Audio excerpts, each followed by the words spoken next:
And here, and you have the button.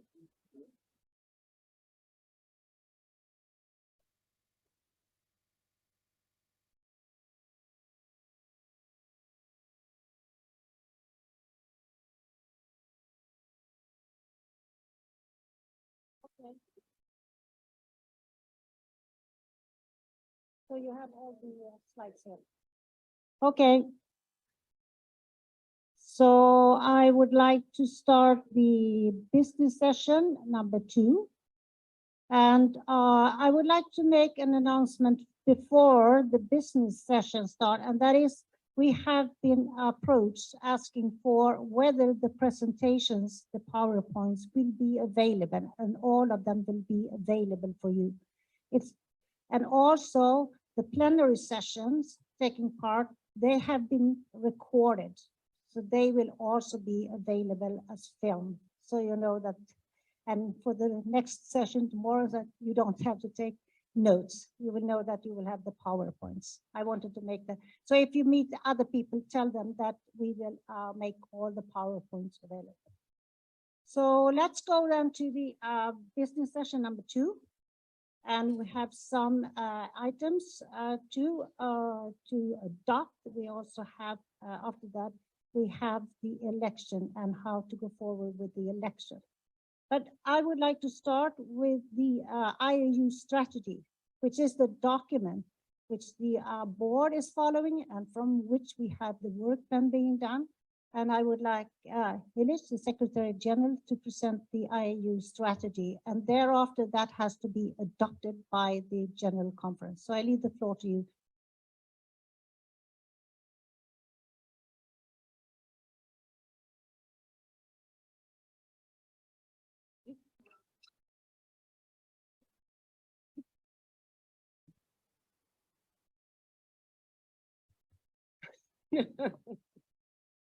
We found a way because it is a bit frustrating to not be able to see you, I must admit. So it's been a very intense and long series of sessions already. So we don't want to be too long, but we still would like to have your inputs when it comes to moving forward from here into the future of the International Association of Universities. So thank you very much for being with us, even at the end of this long day, but you will be rewarded after this. We will have the opportunity to vote, and then we also will have a beautiful opportunity to mix and mingle and have a nice glass of what is so famous here and what makes Ireland so famous, Guinness. So we will go to the Guinness storehouse, have a beautiful opportunity to see the city and way beyond the city. And I think that even the weather is playing the game with us, and we will have an opportunity to see very far. So thank you for your attention, and thank you, Pam, for giving me the floor. We indeed would like to go to item 8 that is also in your business book, where we would like to present the outlines of the IAU Strategy 2030, where you will see that if you have looked at the IAU website, we used to have 4-year strategies. But with the board and considering all that we've seen happening to the IAU over time and to your universities and associations around the world, a strategy needs to be visionary for a longer term, but the program of activities has to be narrowed to periods that are more manageable in a way. So we've decided to come up with a strategy 2030 in order for the IAU to have 8 years to advance on a series of strategic priorities that we will work on together with you, for you, and with others, other players in the higher education sector. So what we have as an outset is what you've heard since the General Conference opened, even during the opening reception. Mark Rogers made statements in that direction, and Pam Fredman did as well, but also in the plenary session 1, where you heard the many speakers calling for better attention for the importance of higher education in society. But all the other sessions have done the same, the plenary sessions and the breakout sessions. And I hope that that is something that we can all take away from here. What can we do in order for this sector to thrive better, to serve and to tailor to the society in a different way, in order for our societies to move in the right direction? So we've all stated this, And it sounds obvious, but still it needs to be reminded on and on again. Higher education matters in a world of transformation. And we've called for the transformation of the higher education sector, but society itself transforms. And it is mutual dynamics. It is one and the other, and it's one together with the other. And we have to work on these dynamics in concerted way. But the IAU is a global organization that is made up of the many voices from around the world, and you've seen it here. We don't silo anything, we just work all around the world together, and we call for a different kind of dynamics of partnership, of cooperation, of really getting involved together in shaping the future of the entire education system through higher education as well, and for a transformation of society that we would wish to see. So we have four strategic orientations that you have already been confronted with, and we waited to see in this first set of sessions actually if we were on the right track. And I've even looked at this PowerPoint presentation not even later than an hour ago to see, are we on the right track? But we are. The four strategic orientations are really globally engaged and value-based leadership. How else can we move our institutions in the right direction? We have to look at how we really tailor to the students and the staff and society in locality, but also how we do that together in the dynamics, engaging in very strong conversations with many others around the world. And that's why we brought to each panel and session voices from as much as we could, the different continents, different perspectives, also trying to address the issue of gender balance, which worked perfectly well when we drafted the program. It shifted a bit, and sometimes our panels have been a little bit imbalanced, but I hope you will forgive us for that. So globally engaged and value-based, that's the values is also very important. And that is a longer discussion that we will have with the many of you to discuss those and to really look into the future, how we can address those, translate those into action. The second one, again, remains internationalization. That is the priority that has been at the backbone of everything that the association does. We're called the International Association of Universities. We could also be called the Global and International Association of Universities, but it is part and parcel of everything that we do. Yet we've heard many also questioning where internationalization is going, what it means, and how to do it differently for the future. So the people in the office working on that, in particular the manager internationalization, Giorgio Marinoni, with a team and members from around the world, we look at how to transform the discourse around internationalization and involve the many voices again from around the world in order for it to be more fair and inclusive, and to really serve society in a different way, and to look at the common global goals that actually should shape a kind of higher education also for the common good. The third strategic pillar is higher education and research for sustainable development, not only because there is Agenda 2030 and these bright, beautiful colors that we know from 1 to 17, but it is really now an important and opportune time, as all the speakers have shown, where higher education engage with society in a different kind of society, more sustainable, and again, more inclusive. And so all the different pillars of Agenda 2030, the different SDGs, are to be combined, and we have to find new ways, as many of you already do, on how universities engage with the Agenda 2030, with the global goals that we face, what it means at local level, how we can learn from each other, and how can we work better together. The fourth pillar, and so my colleague Isabelle Thoman, you've heard in a session already earlier, she is leading on that work, and you know of the IAU Global Cluster on HESD now. Porntime Monkombanet has been the chair of that work as well. For internationalization, it has been Andrew Deeks. For globally engaged and value-based leadership, that's a cross-cutting theme. We will get back to that in a minute. Then the fourth pillar is digital transformation of higher education. And at times, the manager, Trine Jensen, whom you know and who you could also hear speak in one of the sessions, gets a bit nervous and hoping that nobody will see this as a reduction. It's not the technology to serve the university. It is really for the transformation profoundly that she is working with very international teams, and she will have an opportunity to talk to that more in detail. So for priorities, of course, there's much more that we are working on, but these are really to help shape the future work of the association. So what we've done differently this time is also not come up with a program of activities totally fixed in boxes and nicely in graphs and whatever. No, for once with this board, we've decided that it would be much better to wait for the new board to be on board and to work with the new board to define what would be best for the association to do practically. Of course, at the Secretariat, we know what we can do. We also know what we've been doing so far, but we will be working very closely with the new board to present the global higher education community with a new program of activities, and therefore 4 years instead of 8, to be a bit more reasonable in terms of time. Who knows where we will be in 8 years, hopefully in a much better world than we are today, but we hope, and we will work towards that end.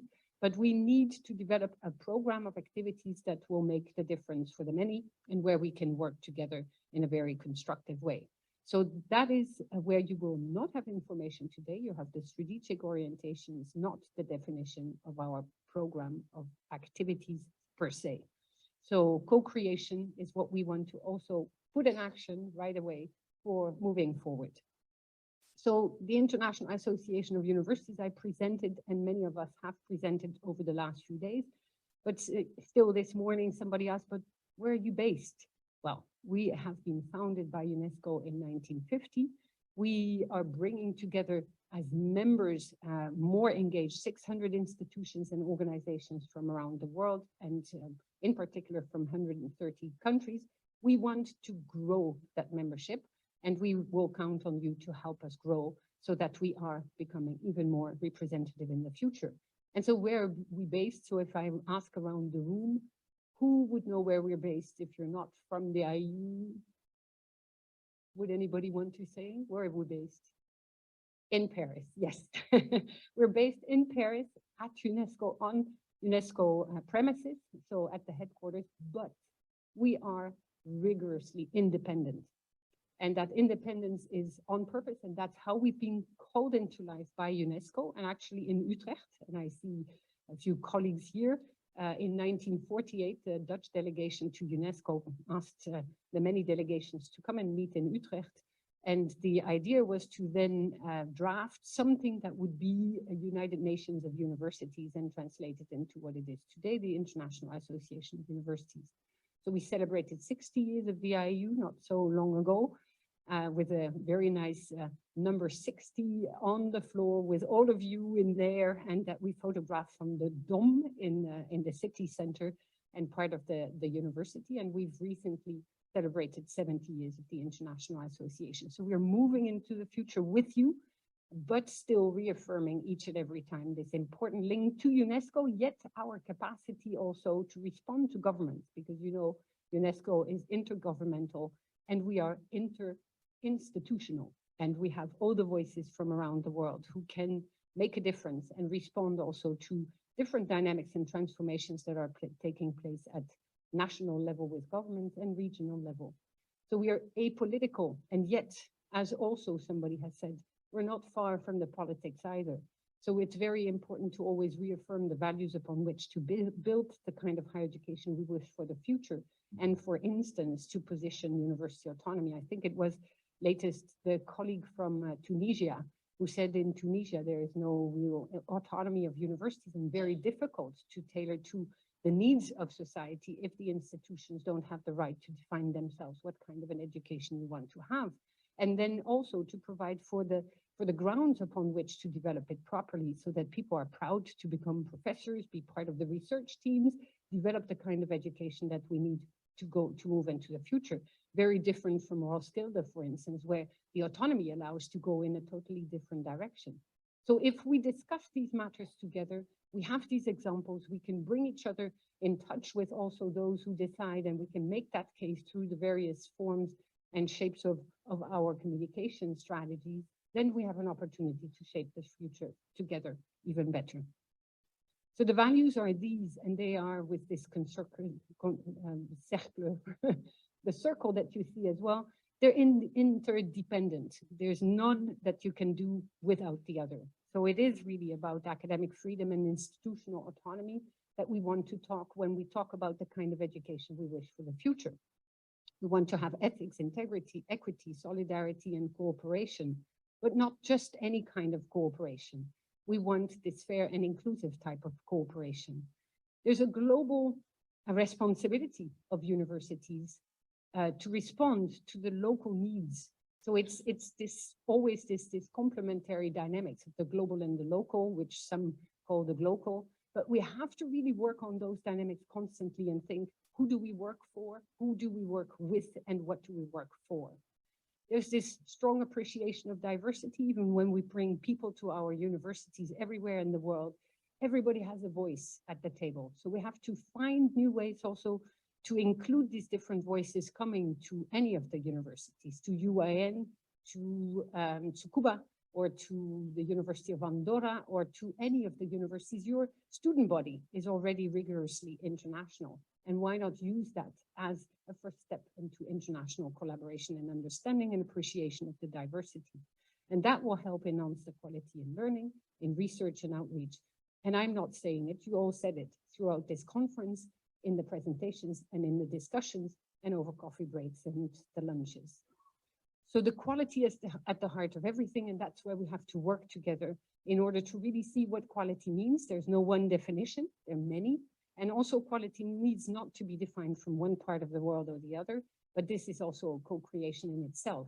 Quality is defined by the way in which we deliver the kind of higher education and research that we need, if it resonates with the things that we want to do and need to do in order to address challenges here, there, and everywhere. So this is a slide where it must make you tired already. So many words on one slide, but what I really wanted to re-emphasize is this notion of a global voice. We have a global voice together and we can make the difference together. We're influential as institutions. We can make the difference. We have, of course, many forces at times against us who silence the universities, yet through a global network combined with other voices, national networks or international networks, thematic networks, selective networks, inclusive networks, we're influential and representative, and that's what we have to emphasize. We have to emphasize the need for dynamic leadership, and that's where as well we hope that in the future we will be even more instrumental in making these links between all of you, where if you don't know what to do, you can reach out to colleagues from around the world. We had a nice lunch with all the presidents and we thought, oh, it will be 1 hour. It never stopped talking. It was very nice to see how you can speak together on similar things where you think it's your problem, but actually it's a problem that many others have as well. So we will be very pleased to continue to network, to find ways to bring you together in order to discuss fundamental values and principles, but also local issues, issues of leadership, issues of any kind that your university is facing, but where expert and peer-to-peer advice is always very useful in secure spaces. So we hope that that is also what we offer, a safe space for discussion between leaders from around the world when it comes to leading your universities into the future. So it's about dissemination, application, exchange of knowledge. It's about this think tank that, again, we create and co-create together. So when we reach out and invite you to write a paper, please don't shy away. Do contribute papers because we need the many voices. And we can help if sometimes you don't have enough time. We do also help with editing if needed, but any of that, because we want to facilitate this connection and connectivity of different voices from around. So we really promote and enhance this power of higher education to transform lives. We work on capacity building, we connect the diverse peoples, we generate new knowledge, and we create insights. We try and find solutions to many of the issues that you face. We don't have the answers, we have the answers collectively. So our work in context, I don't need to dwell over this slide or the next one, we've heard it. There are many challenges that universities face. It is about insecurity that is rising, not only climate insecurity, but also the wars that we see. displaced people. The future is not an easy one, and we will all have to play our role in finding the solutions in order to actually address all these rising difficulties that are already difficult today, but are at risk of increasing in the future. So we have to address them together. So we have to look at how, as universities, we play that role in a different way, moving forward. And so never hesitate to contact us as well to see if we create smaller networks temporarily, if we want to address this issues together in conversations that we can now have online, if you want to maybe tailor to a smaller working group on issues that you would wish to discuss. And that is a possibility. If you want to host something, we can always see how together then we can advance on these issues because they're so important.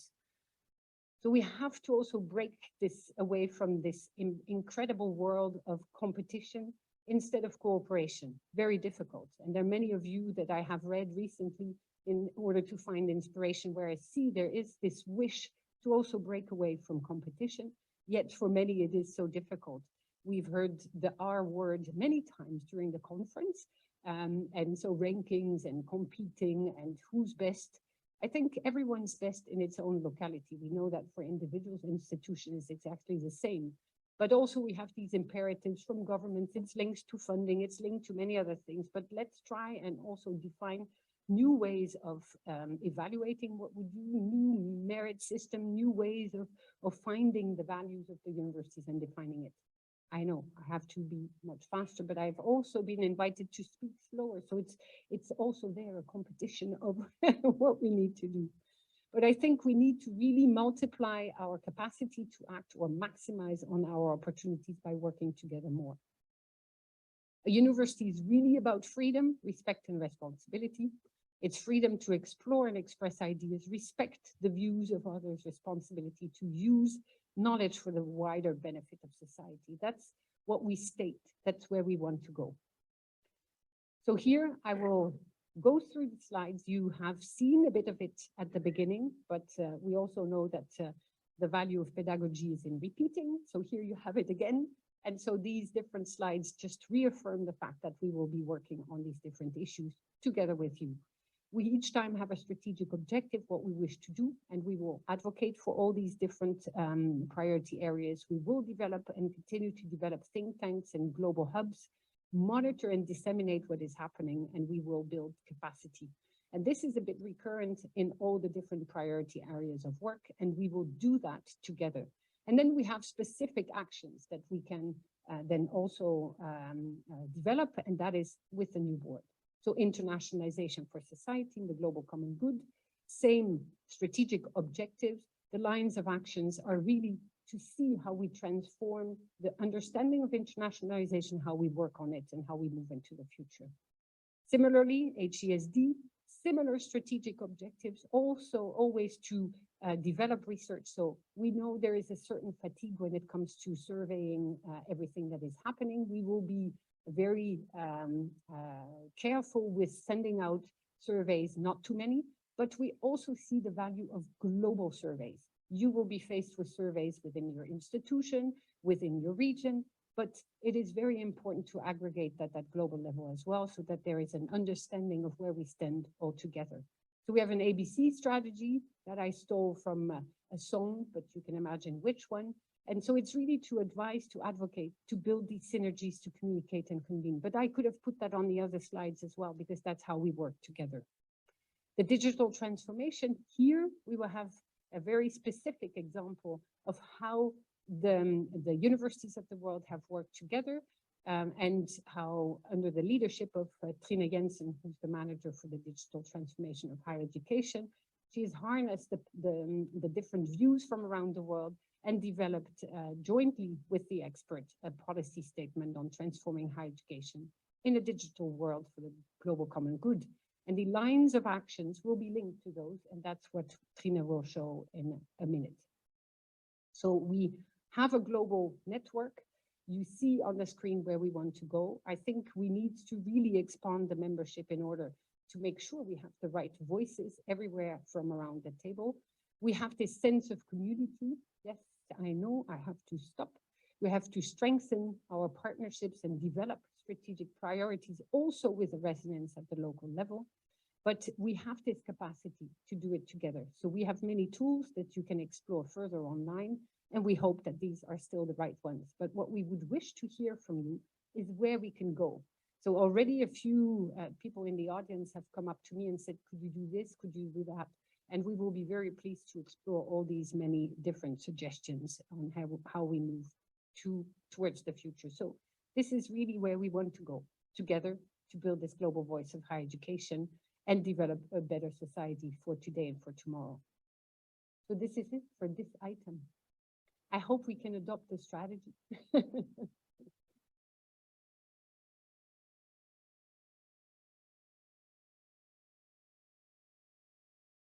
There is so much work into this, but anyhow, the formal thing now is that you do have the documents in your book, and I would like to ask you, could you adopt this strategy for the IAU for the next 8 years?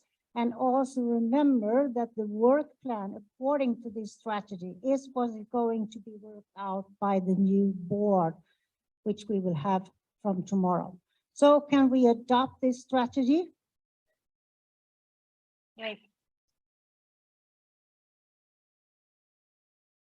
So the next issue is to present and then to adopt the budget. And this is a very difficult balancing act. And you will think, how do you know where we will stand in a few years' time? So what we've done is look at what and so forget about these nice red waves. There was a bit of a problem in the system this morning and I couldn't fix it. So the words are okay. And I hope you managed to read it. Actually, it's only the last line that is very important. What is our income? What is it that we will spend? You see that everything that we receive, we also spend for the association. We have a budget that is fairly limited if you consider the budget of many of your institutions. For some, maybe not, but it's not as if we are showing a lot of capacity only through this slide. It's probably fairly small, so it's all in K euros. It's not 1,624 euros, but you have to add a few zeros at the end. But we are actually working with much more than that.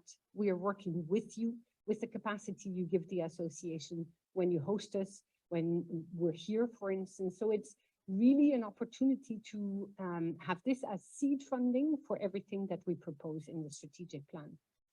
That said, we also are looking for new sources of income. And some of the lines do reflect, for instance, in internationalization or the digital transformation or in leadership or in the knowledge hub. We also are always looking at new opportunities to find new sources of income in order to grow our capacity to act. So what I basically present here, and which we have co-created and discussed with the board and with the staff as well, is really to make sure that we are always operating on a balanced budget and that we hopefully will have the capacity to grow beyond the expectations that are expressed on this graph. So I hope you can adopt this budget as a line of direction for the association to operate.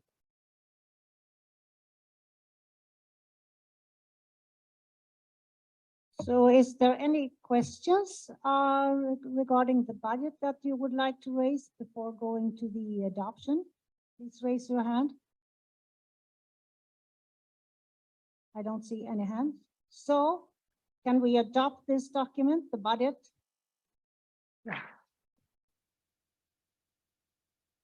And no one against. Okay, so that's the two adopted, and then we also have to adopt another document. And I think that we will bring Trina up to present these new statement from the IAU, which also should be adopted by the General Conference. Thank you very much, Pam and Hillit, for giving me the opportunity to explain a bit about the work that we have conducted over the last 6 years since our previous General Conference. So just to put it in context a little bit, digital transformation was added as a new priority during our last conference.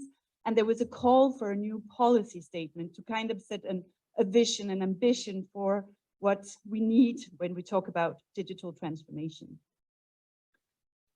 In order to do that, we decided to set up an expert group, an advisor group that could help us. And with that, we had help from one of our board members, Remus Pricocchie, who is the chair of our expert group from the CNSPR in Romania. And he was so kind to actually offer our expert group at that time to meet at his university, allowing us to get together and discuss and start preparing for this policy statement. I would like to start by thanking all the members that have taken part in this process of developing the statement. We thought it would be ready for the conference in 2020, but actually we got another 2 years to work on it. And during these 2 years, a lot of things were happening in the area of digital transformation. So it has been a very exciting process. And in terms of the members, I would like to already acknowledge all those who are here, among other Betsy Bowes, Jason Laker. Yeah, so you're welcome to wave or stand if you want. Licia Spatella, yes, you're there. And then also several members from the board, Roberto Escalante, Marta Losado, Remus, I already mentioned, and Daniel Rui Perez as well. There are many other members who are not here during this conference, but it has been very important to us as a process to have the voices from as many countries and regions of the world. Beyond the expert group, we have also then opened it up. So once we had the draft with the expert group, we opened it up. We have sent out the draft statement to all members. And I also thank the members who have contributed, provided feedback, provided comments, sharing concerns, sharing expertise. It has been very helpful. We have also reached out to students association, student leaders, and that has also been a very important process for us in order to ensure that the student voices are also included in this statement. So this was to explain a bit the context of why we've been working on that and with whom. Here, I'm going to be very brief because you have the document, the full statement in the business book, so you can have a look at it, or I hope you have already read it. But I think it's important to outline one sentence that comes from the preamble of our statement, and that is that we search to nurture a humanistic, ethical, inclusive, and purpose-based digital transformation. I think that kind of sums up the rest of what is in our policy statement, because it is very important to us to acknowledge that digital transformation must be steered by humans, our choices, the values. It is not the other way around. We need to discuss ethics related to digital transformation. It needs to be an inclusive process. And the pandemic has certainly showed that we are far from having the same access to digital tools in one country to another, even within countries and within institutions. So I wanted to highlight that sentence as the framing one. The rest of the statement is divided into 6 parts. So one on leading digital change for the common global good, with the same idea that we believe that the change must be purpose-based, that must be guided by an aim. Why are we changing? So we are seeing changes in education, we are seeing changes in research, we are seeing changing in terms of how we have the governance, the knowledge management structures, which is part of the governance of higher education institutions. So it must be for an aim. The second one is on international call for international and national frameworks conducive to leverage the potential of digital transformation. And here again, we have been hearing in several of the debates during this many interesting sessions that some of the transformations that we are seeing is also calling for transformation in terms of our regulatory frameworks, the governance processes. So that is also important to have a dialogue there to ensure that we leverage the digital transformation for good. Number 3 is around building bridges to counter divides and to pursue universal access. That one is very important to us because it is essential in the world that we are today, that as we see that a lot of information is now accessed through online tools, that we ensure that everyone in the world have access to information. We also call for technology. Sorry, I wanted to just.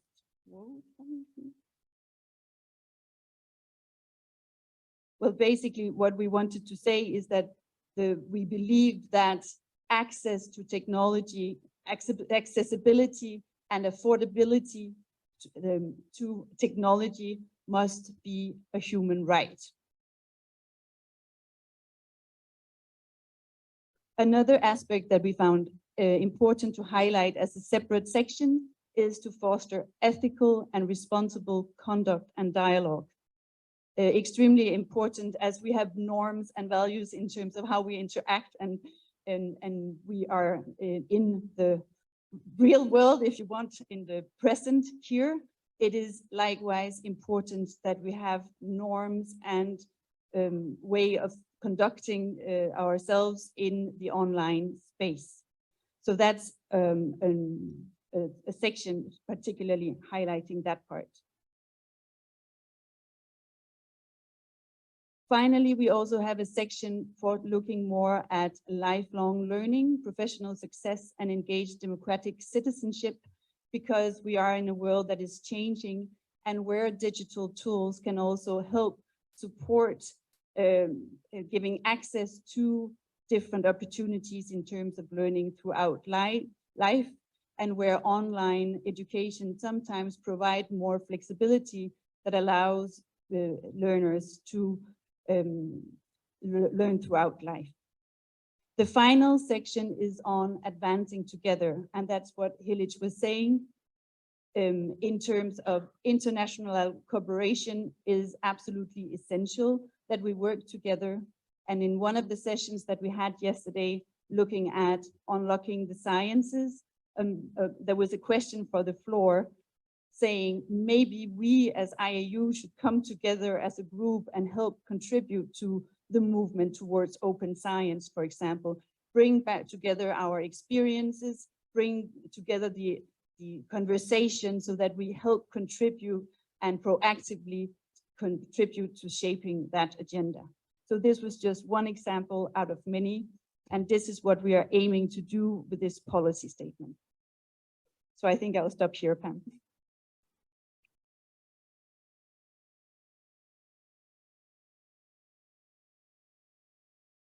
Thank you very much, Trina. And also I would echo Trina and thank the working group for all the work, and also the members who have contributed looking into the document. It has taken a while, but I think it's important. If we make policy statements, they should have been working through very thoroughly. And this I see as a document which has been worked on thoroughly.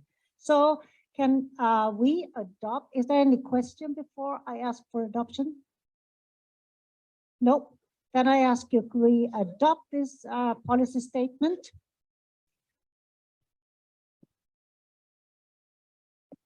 I found it adopted. So thank you, Trina. So now we come to another part, and that is the election. So I have been sharing, you have seen that there is rules of procedure for the election, which we have been following. And we have election committee, which was presented yesterday. And we had met twice to go through the nominations and also to discuss the rules which we have to follow. So the deadline, you have prepared. Thank you. So we have met twice, and as you know, the deadline for the nomination was 10 o'clock this morning, and we met at 11 o'clock to look at the candidates. which we had there. And what I will do now is first that we are going to elect a new president when I step down. And we are also going to have an administrative board. So the first thing I will do is that I would like the candidates for the presidency to present themselves for you for the election. So I would like to invite Andrew Deeks to the floor first.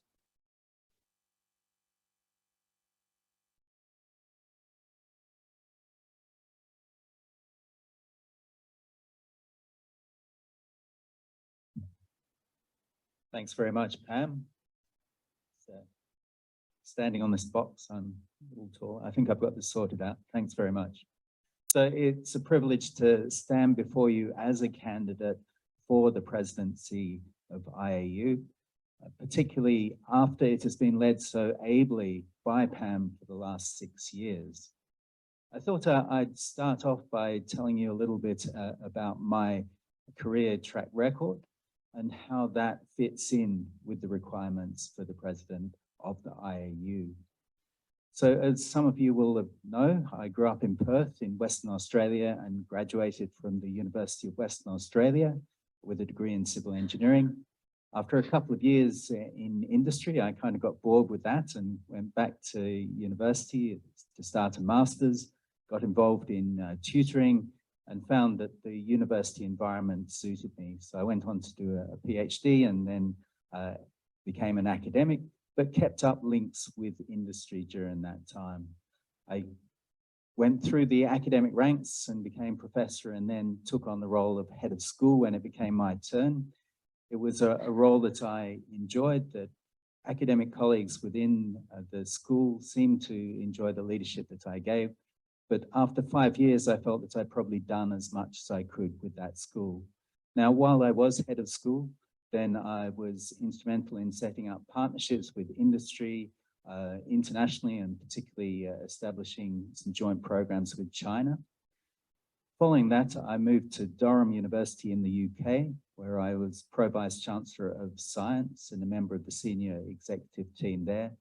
And again, I kept championing engagement, both with industry, where I led the engagement, the partnership with IBM for Durham, and internationally, where I led the engagement with Brazil during a time that the Science Without Borders program was in operation. So from there, I came to this university. So in 2014, I became the first Australian to lead an Irish university, taking on the leadership of UCD. During my time at UCD, we established ourselves as Ireland's global university, and you will have seen some of that branding around the university. So that was very much an international engagement. We established a set of global centers at key hubs around the world. We established a number of joint international colleges where we're teaching students overseas. But we also got involved in a number of university networks. So some of them were pre-existing. UCD has for a long time been a member of Universitas 21. I became a member of the executive committee of Universitas 21. We also took on membership of the Worldwide Universities Network. But probably most important was this association. So I was privileged to be elected onto the board and to serve the last 6 years as a member of the board, but also as chair of the Internationalization Working Group. So you can see that through my career, I've had a significant international engagement, and that international engagement has now taken me a full circle where I'm now back in Western Australia leading Murdoch University. A key attraction of Murdoch University was that it was set up in the 1970s as an alternative to my alma mater, the University of Western Australia, to increase the diverse participation in higher education. So in particular, to allow people that had not followed the traditional high school path into university to have access to university. It was very committed and remains committed to social justice. From the start, it had strong studies in environmental sciences and conservation sciences and was doing sustainability well before that became mainstream. So you can see that all of those aspects chime with what the IAU is doing. They chime with my personal values. So turning to the strategy of the association, you can see that the strategy presents the IAU as the global voice of higher education. And I think that this is a time in history where higher education really does need that global voice. You can see the set of values that we put up there, that we as an association have agreed to. But if you think about how your government is viewing universities, how perhaps industry stakeholders within your country are viewing universities, and look at that set of values, do you think that there is a match there? Generally, I don't think so. Now, I've experienced now in 3 different countries how country associations, national associations of universities are often constrained in what they can say to government, particularly if there's a significant amount of public funding coming to those universities. So I saw the universities in the UK agree to £9,000 fees to be paid by the students. They didn't necessarily philosophically agree with that, but they felt it was politically wise to support the government in that move. I think the International Association of Universities, with its independence from any national group, has the ability to be a voice supporting the values that we've put up here in a way that national university associations cannot. So being the global voice of higher education, we amongst our membership can know what's going on around the world, where the values are being respected and followed by national governments, where they're not. And we can take the good practice and we can show it to places where there is not such good practice. What I have found is that governments are very good at looking across at what other governments are doing with respect to higher education and taking some of that. So there's an opportunity for us in being that independent global voice to be pointing governments to examples of good practice as opposed to examples of poor practice. In particular, we see governments looking to universities to produce job-ready graduates. But I think that through our values, what we're saying is that we need universities to be places of learning and scholarship, which educate students for life, not for their first job. And that's in alignment with the values that you've seen. So as I say, I think there's a real opportunity at this point in time for the IAU to truly become the global voice of higher education. You can see that the 4 priority areas that have been identified in the strategy, globally engaged and value-based leadership. So I've talked a little bit about that already, but you can see here at UCD, as UCD became Ireland's global university, most globally engaged university within the country, that I've lived through that global engaged value-based leadership. The internationalization for society and global common good, you can see again, I've been very involved in developing international cooperation around the world and then in chairing the internationalization working group for the association. Higher education and research for sustainable development. You've been shown some of the work that's been done at UCD around the sustainable development goals, around the strategy that we have in place here, Rising to the Future, which looks to create a sustainable global society. And digital transformation, again, you'll see in the strategy at UCD, transforming through digital technology is a key theme coming through that. And it's something which I, as having computational mechanics as being a significant part of my discipline background, have been committed to for a long time. So the last thing I'd say is that our experience during the pandemic has really shown us how we can bring those 4 themes together.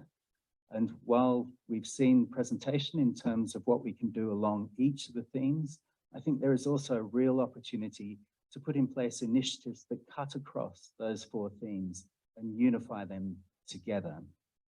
So in summary, and I'm not sure whether I have any time left, but I'd just like to say that I think a real strength of the IAU is the composition of the board. So the board having people representing every region of the world there, universities from every region, and bringing that combined perspective to bear in terms of where we go together as an association. So I hope to work with the board to take the strategy forward, and I hope to get your support. Thank you very much.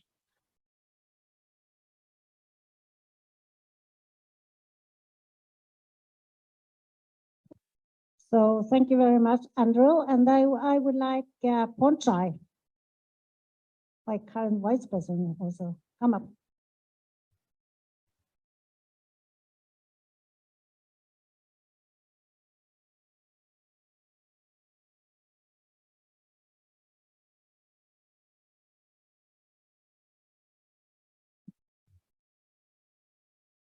Good afternoon, Madam President, Secretary General, outgoing board, and IAU member. I stand in front of you today because of two reasons. One reason is that we like to provide the choice for you for the future of IAU. And secondly, I also like to contribute something, return back to the organization that I love. I think that I will go back about 10 years ago when I start joining the administrative board of IAU. I'd like to tell you that the reason that I joined IAU is because IAU is the association that provides the content, not only to be the social network of university administrator. And I also have learned a lot from joining IAU. And I think that after joining IAU, I think it should be two-way relationship. I also think that when I learn from the association, it's also the time that I have to do something for the association. And then what I have done about 6 years ago is that I helped this association to organize the General Conference in Bangkok. And this General Conference also has been inaugurated by Her Royal Highness Mahachakri Sirinthorn and well attended by our Minister of Education, having about 400 participants engaged in this activity.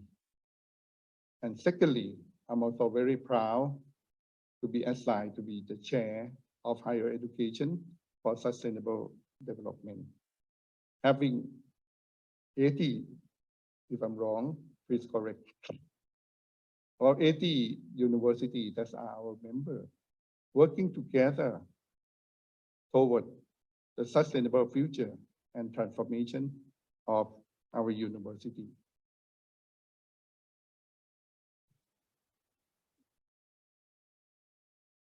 And I think that when I was invited by our colleagues and friends that it should be the time that I should contribute something more to my association. That's why I also decided to be a choice for the candidate of the membership of this university after my service for over 10 years, and also as a board, also as a last board, also for 6 years because of the COVID. And then I think that what I can do for IAU in the future. I think that I think that our mission as a global voice of higher education is a great mission. But what I like to do is to make IAU to be the more participative, stronger voice for higher education. I think that IAU has done a very good job. But I think that in the future, if I can do, I like to have more participation of the university in Asia, Africa. When I mentioned about Asia, I mentioned about East Asia, Southeast Asia, and also South Asia. Because Asia also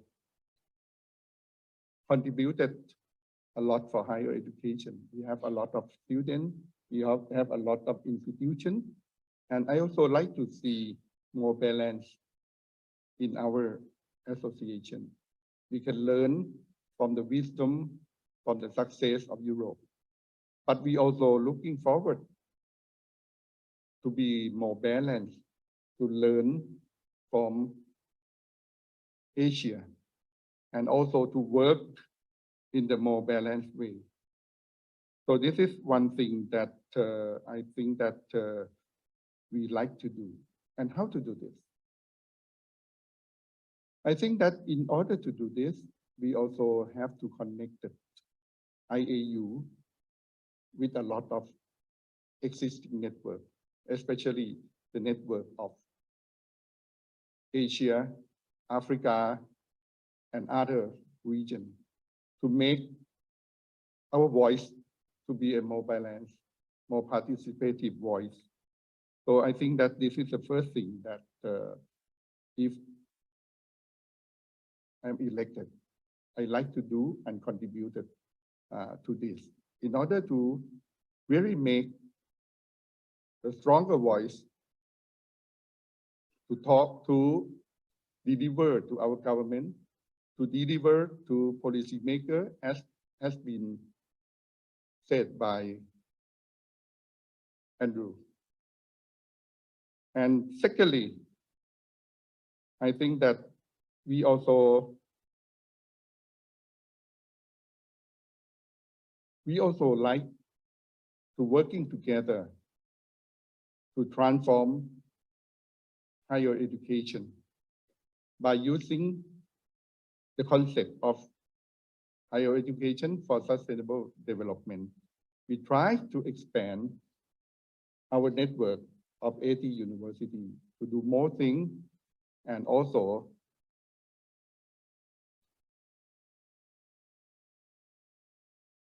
to do more things, and also to do more participation, so that HESD can be the vehicle to transform our higher education.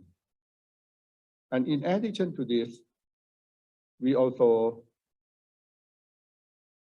like to still preserve the value, preserve what we have done well, that is to be the association of the valuable content.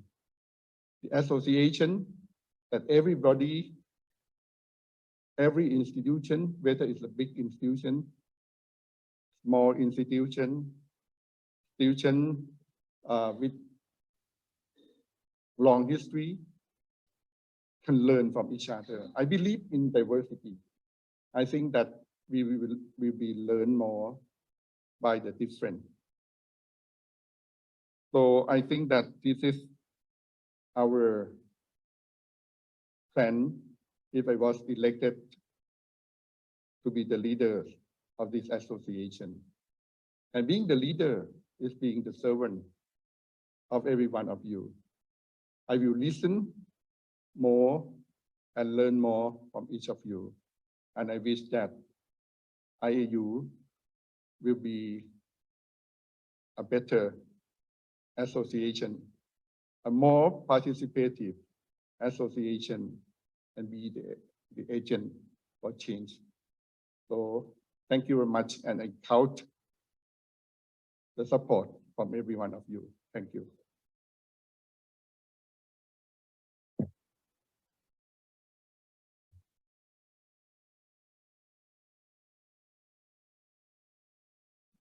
So thank you very much, Ponchai. So now we have listened to the two candidates for the presidency. And that's one part of the election. The other part is to elect the new board coming in from tomorrow. So again, I would say that the election committee has worked on this. And the slates that we will show now is the results of the list of candidates we have, and also to see to that we follow the rules and the procedures of the election. And one important thing I will send as a message, that is that the number of slates per region is in proportion to the membership of those regions to the IAU. So I have this in there. So if we start with Africa, we have the suggestions of 3 full board members, and we have 2 deputy board members. So these are the ones that we bring out for election to be voted on. For the Americas, we have full board members, and there are 2 of those. For the Asia and Pacific, full board members are these 6 members that are up for on the slate.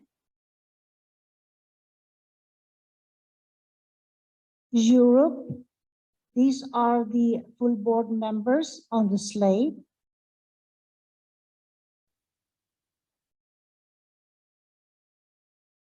And then you have the group of organizations where we have 2 full board members and 2 deputy board members up on the slate. I'm not sure that you could read all the names and you have to think about that, but I think when you get the mail, you will get the slates. So for the election, which will be online and will open up 6:30 this afternoon, and will go on for 12 hours till the next morning. And there is 1 vote per institutions, and that will be regulated by the whole setup. And you will have these slates on that email you will receive for the election. So you can look at the names again. And these are the slates from the election committee and the names for this. So is there any question you would like to raise on the slates I have shown here?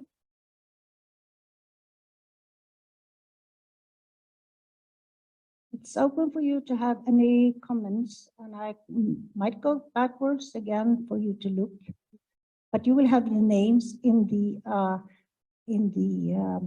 mail that you will receive. So if there is no questions, I would actually hope that you will take the opportunity, those who are eligible, to vote, because it's important that as many as possible do the voting. And as I said, it's open until tomorrow, 6:30. And we will have people around helping. And that is if you have problems. If you're looking at that already now, I don't see Nick, but Nick and is Nick here? Okay. And I think that also the other staff of the office can help to if there is any problem for you with the mail. But the mail will come 6:30 around and be open for 12 hours. And there has been a question, why 12 hours? We have opened up for the possibilities for those who have registers but not could be on site and have the right to vote, and that is a possibility for them. We don't know if there will be many doing this, but this is the first time we do online voting, and it's the first time, and we also see if there is a possibility to involve our members who cannot be on site but has the right to vote. So any questions on the voting?